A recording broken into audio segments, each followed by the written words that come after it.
We spoke with industry leaders to uncover how geopolitical turmoil is reshaping the air cargo landscape and driving critical shifts across global logistics. One thing that we've always known about the air cargo industry since its birth was that it needed to respond to evolving situations that impact the global consumer base, the global production base, and overall the market dynamics. And what we've seen since the beginning of this year is probably more challenges than we've seen in the previous decade to the notion of the global economy. As geopolitical tensions have resulted in the significant introduction of tariffs and other trade restrictions, it's resulted in people questioning traditional partnerships and relationships between countries. It also has unfortunately facilitated a cautiousness within the consumer base because they're not sure if things that they bought yesterday are going to cost the same tomorrow. So people are really taking a very cautious view at the moment. So coupled with those geopolitical tensions, we also sadly have the ongoing situation of conflicts around the world. So the air cargo industry is having to constantly tackle these challenges, but it does so with a sense of purpose because we know that any renewed hope for an integrated society starts with an integrated global economy. And air cargo and logistics will be at the forefront of that. And it has to be said that here in India, it's really the forefront of global economic growth. China Plus One over the last few years has resulted in significant increases in production in India.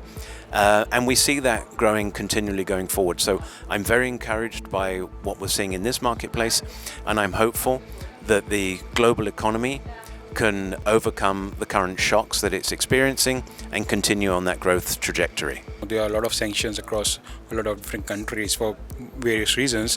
That's also put a lot of restrictions on terms of what commodities can be exported to those countries, and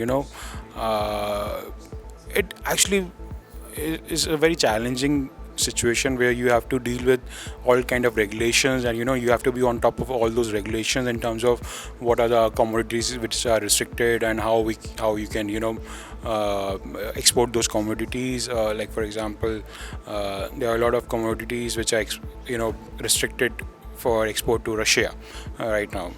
So you have to be well aware that you're not forwarding anything which is not allowed in that country. So of course, it restricts the movement of cargo and the connectivity also, and it hampers the whole supply chain. It ramps up the market price, and which eventually affects the demand or supply of the whole market. We understand this industry needs to have safety and security constantly at the heart of what we do, and therefore we encourage regulators to work with industry to make sure that the regulations they put in place protect the supply chain but are practical to implement and they don't stifle trade. We need the cargo to be able to be facilitated to move through the facilities as quickly as possible, whilst maximizing the protection that can actually be afforded. So we rely on digital information to effectively assess the cargo prior to it coming through the system.